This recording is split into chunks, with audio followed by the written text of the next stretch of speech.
in the early days with the ladies all together at the Opry, I mean, you all had to all also be in like one changing room, didn't you? Right. I mean, so you had It to was the become good ladies. friends. Yeah, it was the ladies' restroom. Oh wow. Yeah, we 'Cause didn't the even ride have is a dressing. tight. Yeah, it still is, but Yeah. back then it was ridiculous. Yeah, and one of my favorite stories from then was we're all in there, and it was kind of like there was an elbow room for everybody to fix their hair at one time. And so I'm new, and so I'm just standing back there kind of against the wall and still intimidated, because when you realize it, see, Don't Touch Me hit so quickly after I moved to Nashville that all of a sudden I am working with people I had never even seen in person before, even been to one of their shows. And here were my heroes, especially Jean Shepard.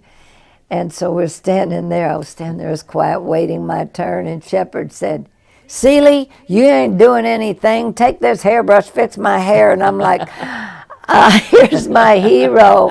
I don't know anything about fixing hair, but I better come up with something real quick. But whatever it did, however I did it, it worked for Shepard. I'm glad you told that, because I was actually going to ask you if you had a story on Jean. Yeah. I wanted to go name off some of the ladies that you've worked with there at the Opry and throughout the career, your career. And if you had like just a short little funny story, or it can be sad, it can be happy, whatever you want to tell, whatever comes to mind. Yeah. But what about Jan Howard? Do you have a story on Jan? I wouldn't tell a story on Jan Howard if I had 100 of them. She's Indian. I don't want her scalping me. She's always threatened me. She said, I can't remember the tribe. She said, "That's a mean one, Seeley. Don't forget it." No, Jan and I met Jan in 1963 when my first trip to Nashville ever. I came back to do a demo session, and met Jan and Anita Carter at the same time. They were both so nice, and they were heading out to go shopping and invited me to go with them. Of course, not only could I not go because I was here to go learn these songs for a demo session, Hank was trying to get something worked out then, that far back.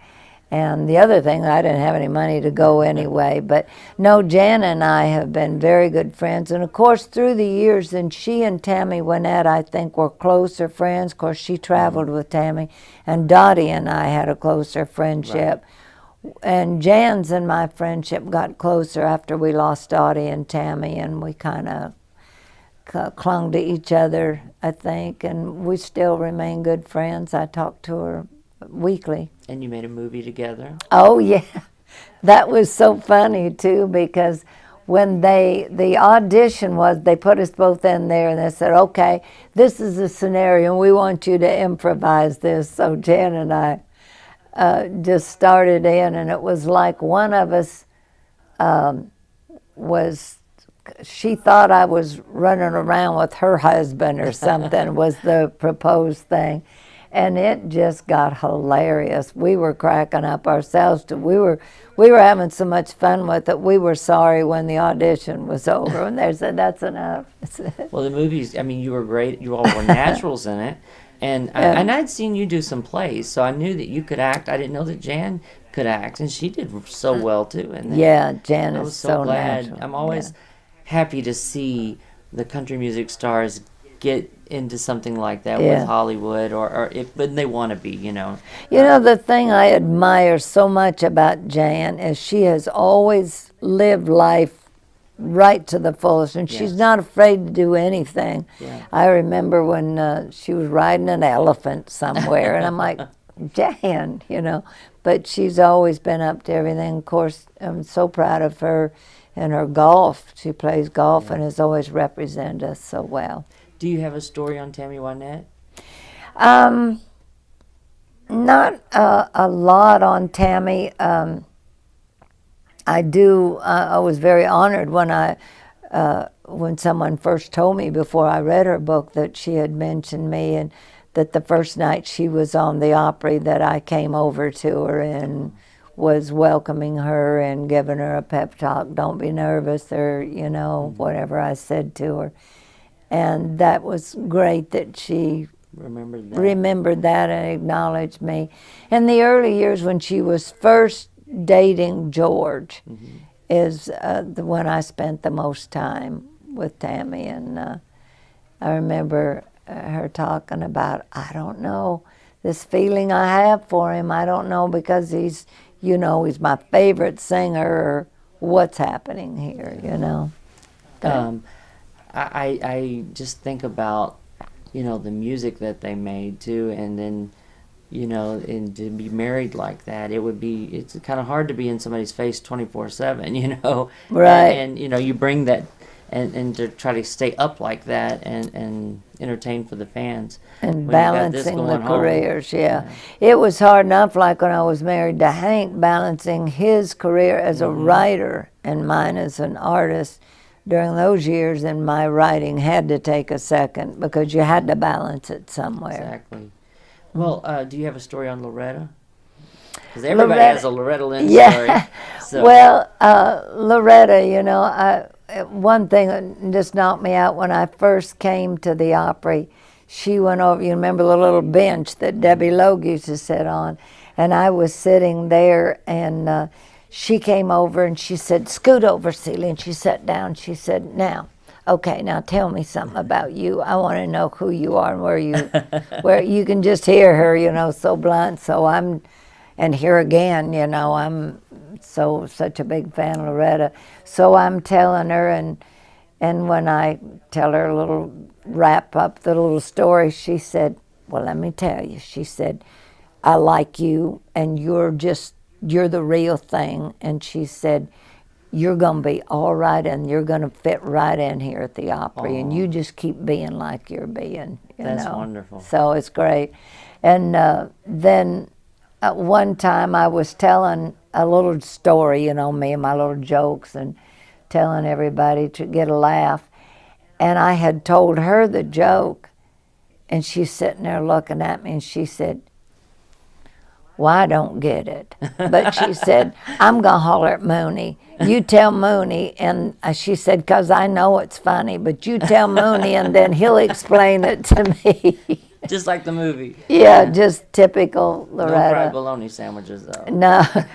Recently, Jean and I were going in the back door of the Opry, and she was coming off of her bus, and she caught her heel, and she fell out of her bus. Oh, man. And she was okay, who grabbed her, and I just happened to be right there, and she looked up, and she said, can you believe that, Celia? She said, I've been getting off a bus for 50 years, and I just fell out of the bus. And I said, but you looked very graceful. So we always laugh every time we're together. We went on the bus, and the last time she was here, and visited with her, and promised to go out to the farm when nothing's going on, and just to go out and visit. And Jean and I just talked about it the other day. We've got to do that. Yeah.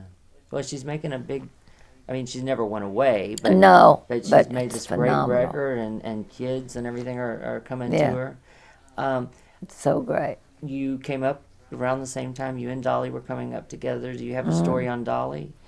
Dolly and I were on Monument. Fun. Yeah, we were on Monument Records together. And I remember one day, just us all being so goofy, we were all in there supposed to be cutting radio station liners, and Dolly just kept messing them up. And then when she'd mess them up, she would make up something, And I was getting a little irritated at her, to be honest, because I wanted to get these liners cut and get back out on the boat, But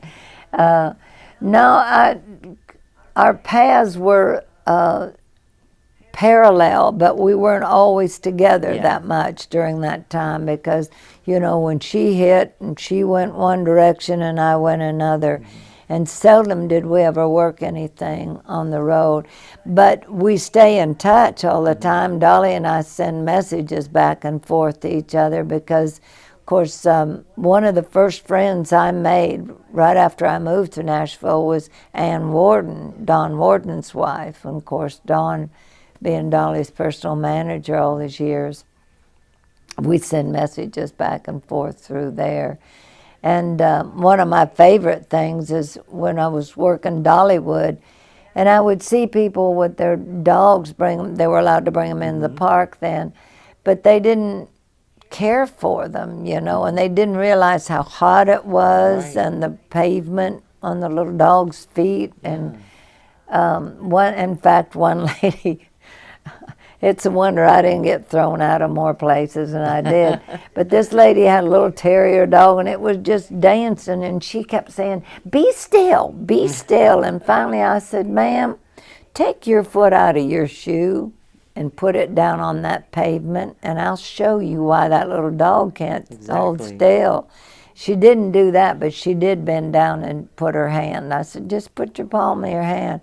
I didn't realize it was that hot. I'm like, you know. Then even worse, you'd see some in the cars. Oh yeah, I can't take that. So anyway, I had my little dog Shadpoke at the time wrote a letter to Dolly and suggesting that she build a place called Doggywood. And she did. And she did. She wrote a letter back to Shadpoke. Oh. And I lost those letters in the flood, which just killed me. But Steve Summers, who works with Dolly, took some pictures, and he framed, and I'm hoping they're still there, he framed the picture of Shadpoke and me, and his letter to Dolly and Dolly's letter to Shadpoke. That's great. So I don't know if she's ever written a letter to any other dog or not, but that might be a one of a kind. Yeah, I think so. I think so. I love that.